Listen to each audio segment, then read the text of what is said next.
Il reste 5 jours et à peu près 42 heures pour terminer l'examen du projet de loi sur les retraites à l'Assemblée nationale, à cause de la procédure choisie pour le gouvernement qui fait que vendredi, quoi qu'il arrive, c'est fini, le texte sera transmis au Sénat.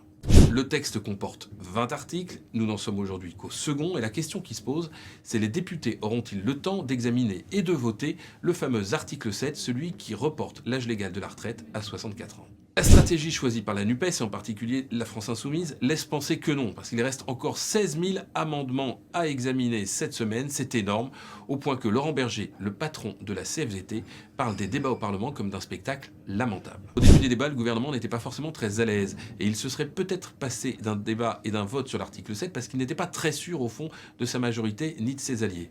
Oui mais voilà, le spectacle donné par l'opposition la semaine dernière a resserré les rangs de la majorité.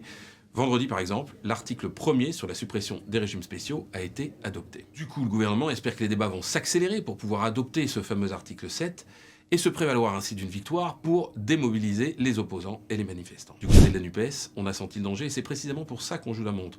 Personne n'a envie, à gauche, de voir cet article adopté et donc du coup, une défaite pour l'opposition. Et de fait, ça poserait quand même un vrai problème démocratique si cet article n'était pas discuté. Car tous les débats auxquels on a assisté ne sont pas encore à la hauteur de l'enjeu de société, de l'enjeu démocratique posé par cette réforme.